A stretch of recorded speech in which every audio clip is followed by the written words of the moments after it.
So, many of you have asked the question, can you build a billion-dollar company if you're not based in a leading marketplace? So, next up, we have Mark Organ, CEO of Influitive, to share his experience of building a company in Canada away from the razzle-dazzle of Silicon Valley. Mark, please.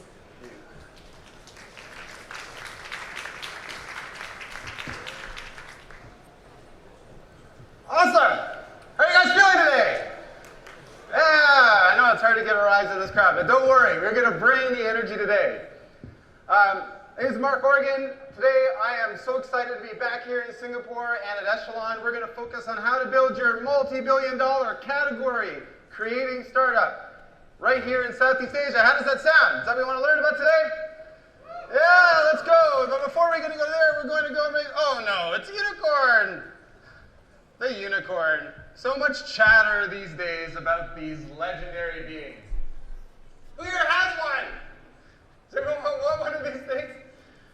Oh, we got to make fun of unicorns. Here's an urban legend about a unicorn. All right? Once upon a time, there was this entrepreneur in his mid-20s.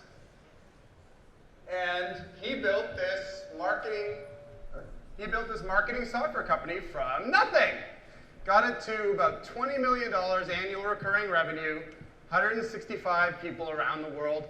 Eventually, the company went public and was sold for about $1 billion. Does that sound like a dream to you? It's probably the dream of many people here in this room. It was my dream. But it became a little bit of a nightmare, and there's a Singapore twist to this story. January 17th, 2007. It was a dark day. That was the day when I was going to sign a contract to hire a general manager here in Singapore to build my APAC operations. It was also the day when my board of directors let me know that my services would no longer be required. I, as a 33-year-old founder and CEO, poured really everything I had into that company, which was Eloqua. Didn't miss a quarterly forecast in 6 years. Ultimately, I didn't have an opportunity to ring the bell on the IPO, nor would I be able to profit from that transaction in a way that would change my life forever. But what did change my life forever was when I had an opportunity in 2009 to move to Singapore here with my family. And I was really excited to figure out how to sell and market here in this region, how to build a great company here. I wanted to learn about the real Singapore. So I moved into the heartlands where they called me the Jew of Toa Payoh. Toa Payoh! For those of people who are not in Singapore, it's a great little place, a little rough around the edges, but it was home for 2 years, and I really enjoyed myself there.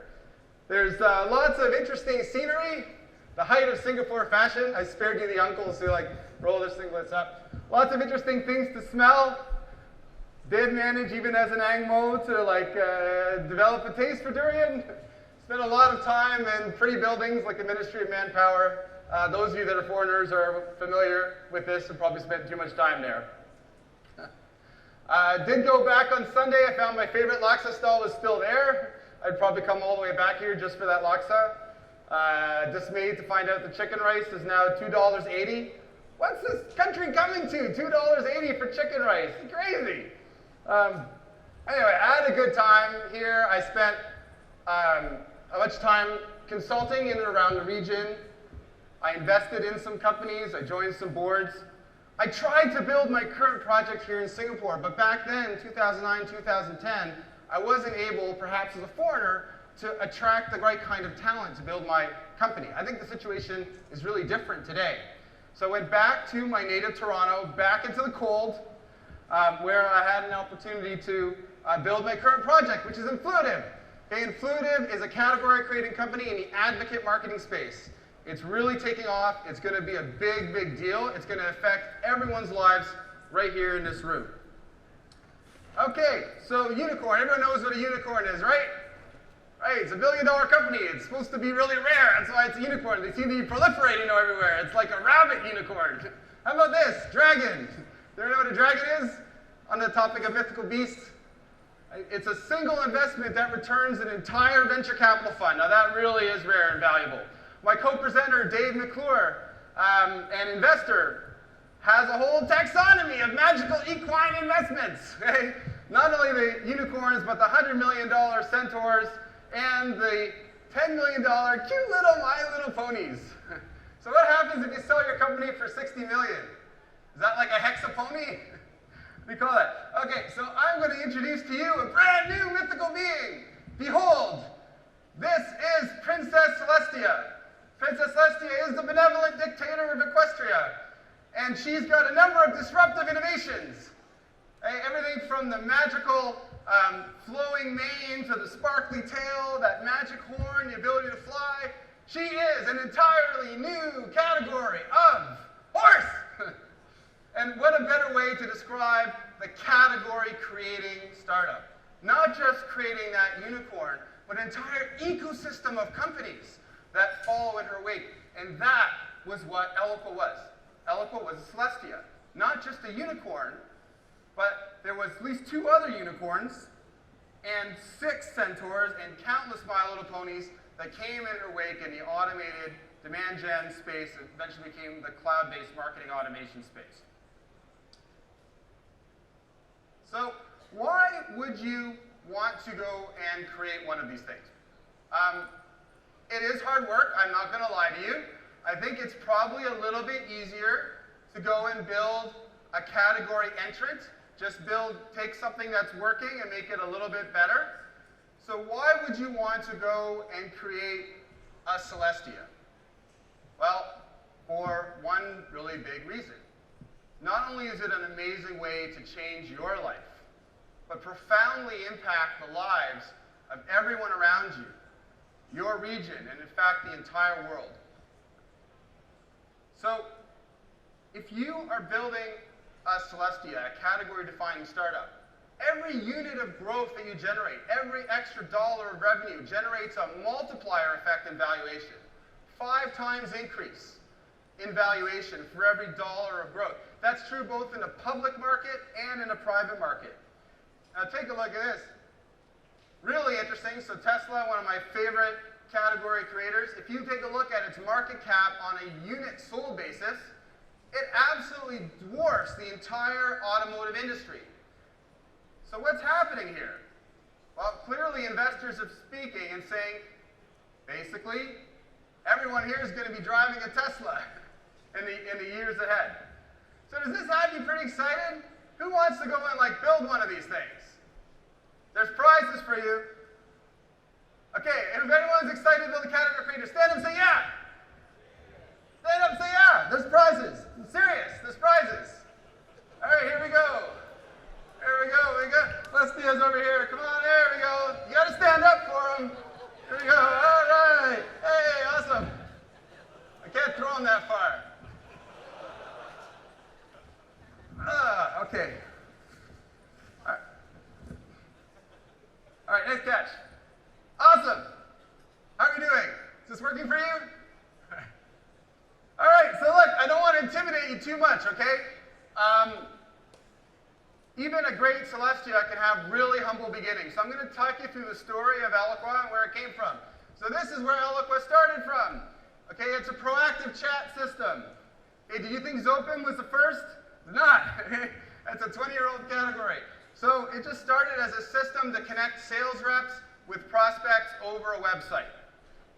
And what we found was sales reps weren't that interested in chatting intermittently with random prospects on a website. So, of course, we pivoted before we could run out of money, and we were always running out of money. Eloqua was a bootstrap company. We almost went out of business 4 times, once within 4 days of completely kicking the bucket. We built an email engine on top of that so we could drive more people into the website so they could do more chatting, so that maybe it would not be so intermittent. But then still, sales reps are not that interested in chatting with random people on the website. But what ended up happening was that that combination of tracking web activity allowed sales reps to follow up by email and phone for the people who were looking at certain things on the website. That became the minimal viable product. We used that to get profitable and ran the company profitable for almost 5 years.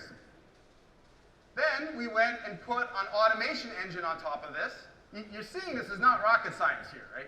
We put an automation engine on top of this, and then you get the category-defining product that you probably, many of you know, haven't seen it before. Whether you use Eloqua or Marketo or HubSpot or Pardot, right? This market is now a $10 billion plus market space.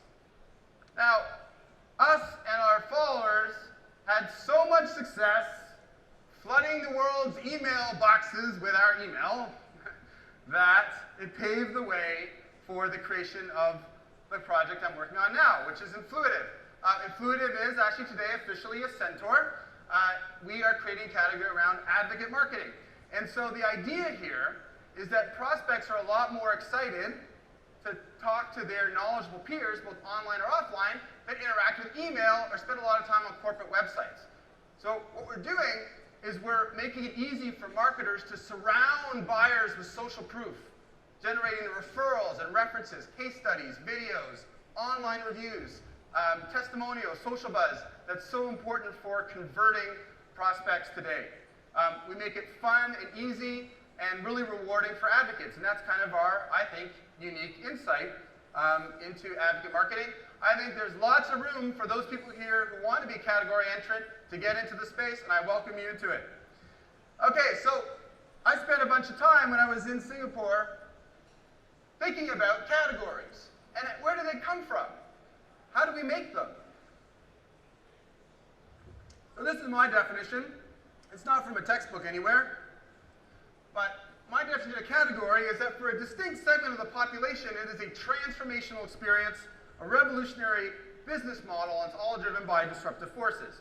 So I'll give you some examples. Tesla focused on green conscious and technophile early adopter car enthusiasts with a revolutionary experience of providing an all-electric car with the same or better performance characteristics of a BMW 7 Series or a Merc S-Class, with a great different experience around the business model. You can custom order it online and pick it up in a mall, leveraging its disruptive innovations not just around battery technology, but around cloud computing. Speaking of cloud computing, Salesforce.com is our contemporary at Eloqua. They focused on high-growth, cash-strapped B2B companies, largely in the Bay Area, with a revolutionary experience, transformational experience by allowing any sales manager to swipe the credit card and acquire good enough CRM technology for their sales team. A completely different experience to the status quo that would take years and cost a lot of money and often wouldn't work. They popularized the now familiar subscription model. Now familiar, but it was revolutionary back in the day. How about the companies that I was part of? So Eloqua. Eloqua focused on these process-oriented and lead generation-oriented quantitative B2B marketers. In fact, they didn't even like calling themselves marketers. They called themselves demand generators. They were proud of that. In fact, they told us the name of the category, demand generators. The revolutionary experience was the ability to automatically nurture prospects guided by their behavior until they were sales ready.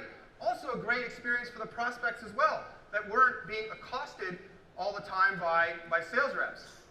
Similar kind of SaaS monthly subscription there that was in the business model. And then Influitive, we focus on advocate marketers. This is like customer marketing on steroids, customer marketers 2.0. So the revolutionary experience is having one place for all the different activities that advocates do. That's self-service, right? A totally different experience. The business model has a performance element, which I think is going to be much more common in SaaS going forward, which I think is pretty revolutionary. So where do categories come from? Does your marketing department just kind of make it up, like another 3-letter acronym? Well, you could do that. It's not going to work that well. So what I think is that great categories are unearthed from the ground. They are discovered, right? If you listen to the people who are on the rise because of disruptive technology, right? That's what we're going to learn about here, disruptive technology. Who is on the rise? Understand these people. Elevate and celebrate these underserved heroes, because in the future, they will be much more powerful and more numerous, and that's what your category is built on. So if I was still in Singapore, how would my market change? Well, I wouldn't focus on B2B technology companies because there aren't that many of them here, or at least there weren't back in the day.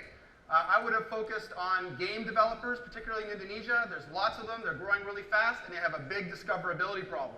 So for those of you who are interested, I think that's still a big opportunity. All right, geography. Let's get on the subject of geography. I think it's really important to leverage the skills and the distinct competencies of the region that you're in. So at Eloqua and Influitive, we have a big office in Boston and in Silicon Valley. Boston is an amazing place to hire senior executive talent. Okay, it used to be a huge tech center, just like the Valley. It's kind of declined a little bit, but the talent is still there, especially the senior talent. The Valley, of course, is a magical place to raise money, but also home of some of the finest partnership and alliances professionals in the world. So what about this place? So if you look at Equestria, we're starting here in Laxapur down there. And Laxapur is a great place where you've got a lot of stability. It's very easy to create a company. You've got a very high rate of smartphone penetration, and of course, lots of malls. In these durian countries over here, South Indonesia, these are places that are rapidly increasing in wealth and in mobile penetration. Really interesting over there. Kangaroo country, some of the earliest adopter B2B companies in the world. Okay, we have as many customers in Australia as we have in Canada, which is amazing because we work very hard not to get any customers in Australia. And then, of course, the land of the sushi sun here, you got some increasingly pretty smart financiers. I'm going to talk about a few companies that I think are really cool, doing really interesting things. Does anybody here, do you guys know Pat Snap? Cool company, right? Yeah. So flying a little under the radar, but mark my words, this is going to be a big company, and I love their strategy. Okay, so the first stop for Jeffrey Chung, the CEO, was not San Francisco, it was Suzhou, China, where he was able to take advantage of a low-cost structure and able to tailor his patent analytics system for the local Chinese market. Now, 70% of his sales are in the US, but guess what? His margins are higher, and he's got a really powerful product for the Chinese market. So he is beating giants like Thomson Reuters and LexisNexis at their own game.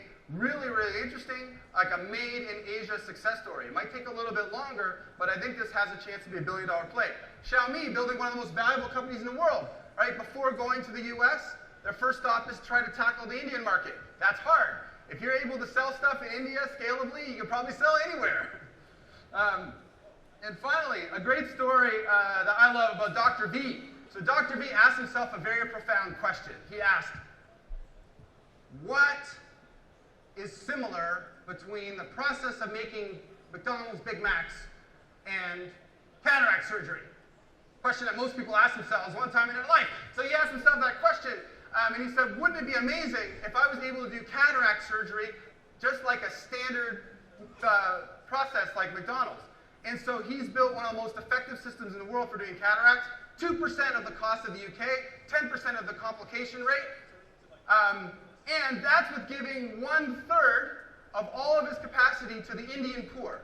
What an amazing story, and it's going to get even better because with the advent of robotic surgery, my prediction is that most of the cataract surgeries in the world in 10 years will be done remotely by Indian ophthalmologic surgeons. All right, almost done. So I arrived here in Singapore on a jet plane. I didn't arrive on the wings of a Celestia. She got hijacked. And I watched her soar far away. But ultimately, it was a valuable experience for me.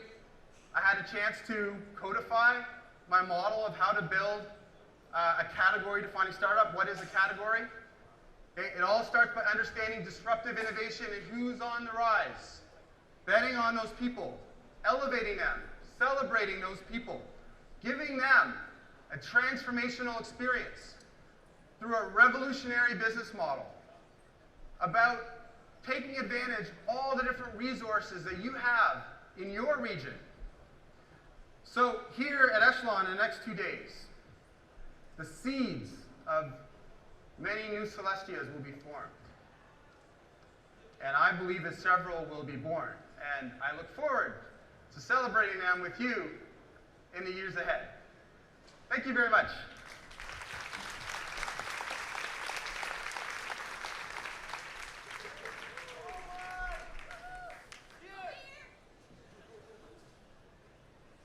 Thank you, Mark. I've never seen so many adults so excited to get a unicorn before. So at least we can proceed to the next talk, which is everyone or